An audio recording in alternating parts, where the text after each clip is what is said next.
Hi, this is Carrie Cassidy from Project Camelot, Whistleblower Radio, and we are very happy to welcome Robert Morningstar from UFO Digest on the air with us today. And before I do that, I want to say that our sites are down, and they have been for about 24 hours. This is pretty unprecedented, I would say. But our host is having some kind of massive server shutdown or something of that nature, and I don't even understand what's going on, but that's the story. So for people that are trying to get to our site, hopefully some people will have seen the link that they did post. Anyway, when you go to our site, you'll get the message to come listen to this radio show. So hopefully we will have some people listening live. And I've also sent out a tweet, and you can also watch for updates on my Facebook. My Facebook page is Carrie Lynn Cassidy, and should be easy enough to find. I think you can also put in Project Camelot. Anyway, so Robert Morningstar, are you there? Yes, I am. How are you? Hi, Robert. I'm fine. How are you? Well, couldn't be better, actually. It's a beautiful day in New York, and what more can you ask for? Wonderful. Except no bombs in Times Square. Yeah, good to hear your voice. I've watched your interviews. I admire your work, and it's nice to meet you at last. Yes, well, likewise. Actually, I have followed your work as well, and I've been impressed by some of your astute analysis and sort of wisdom, really, and that you've displayed in various news groups that I've been part of. Thank you very much. And so I just wanted to comment in that regard. That's why I'm having you on, actually. I think you have a great grasp of what's been going on historically, and you bring a lot to the table in that regard. I'd love you to talk about the Kennedy assassination to begin with, because it seems like you had some inside knowledge in that regard. And I may be mistaken, but for some reason. Okay, great.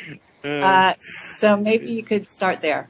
Oh, sure. It's actually, it's quite a surprise to have that topic come up first, but really not so, because everything that we're going through today, the entrenched secrecy of government, the lies, the disinformation, the mechanics of disinformation, I call it disinformation technology. It all began, it was implemented on the day John F. Kennedy was assassinated.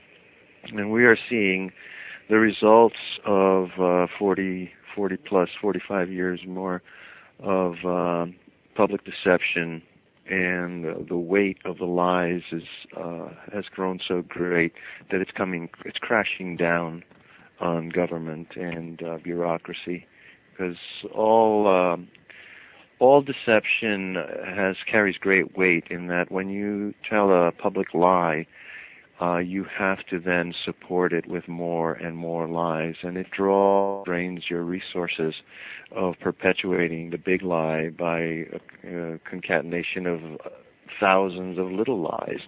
And the resources, the cost, the manpower, the labor, the brain power, eventually consumes the organization from within, regardless of whether it's government or business or social affairs. But the Kennedy assassination is key to understanding everything that's going on today. With regard to our common interest in ufology, one of the biggest causes or reasons for the assassination of President Kennedy was his desire to reveal to the American public the reality of UFOs. And this created a great turmoil, great consternation in the secret powers, NASA, CIA, National Security Agency. All of them were greatly concerned with. President Kennedy basically was, in a way, a renegade president. All the other previous presidents had kind of conformed to the policies established in 1952 of ultimate top secret of UFO information. And as a result, when he decided to level with the American public, he became a threat to the established order.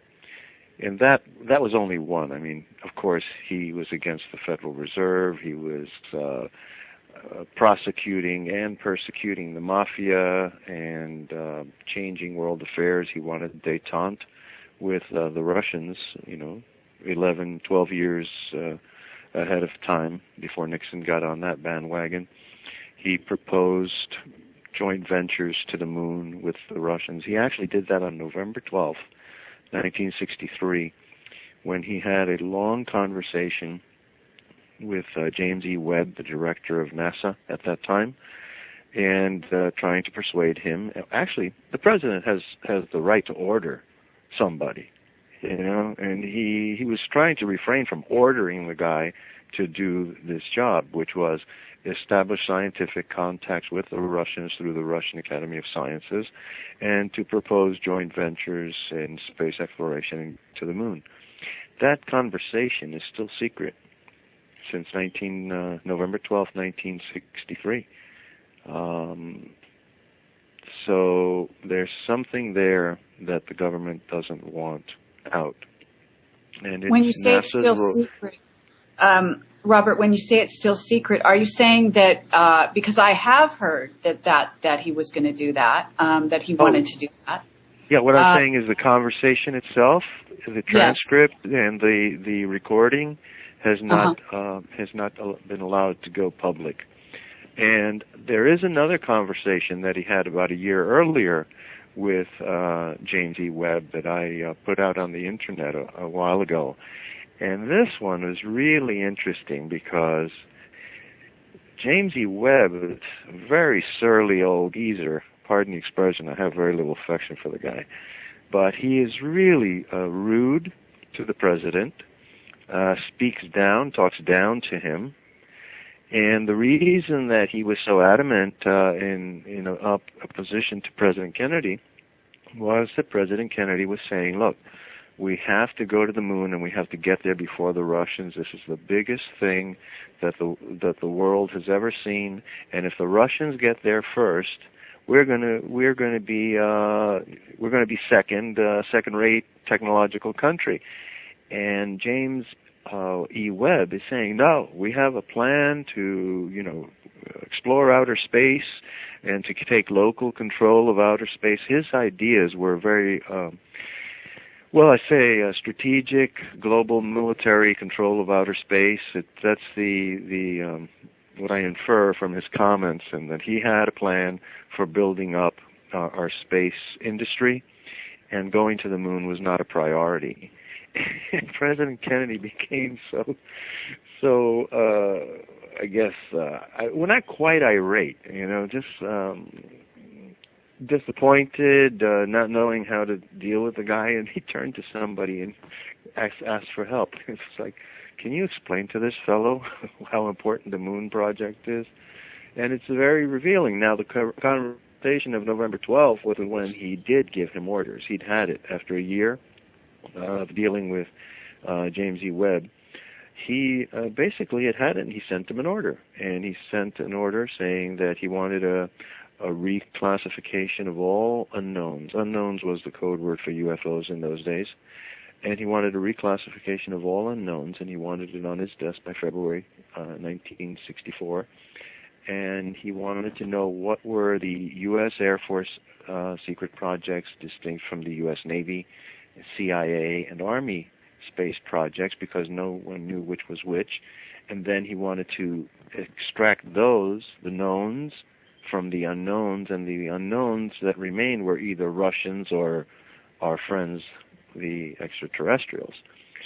So he gave that order and demanded that the Webb make contacts with the Russian Academy of Sciences and then pursue that policy. And I think that is actually the day that,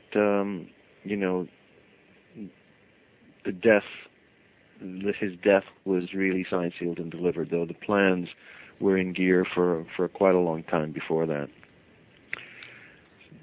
So if you want me to go into the assassination itself and how the public was deceived by the doctoring of the Zapruder film and the alteration of the medical evidence,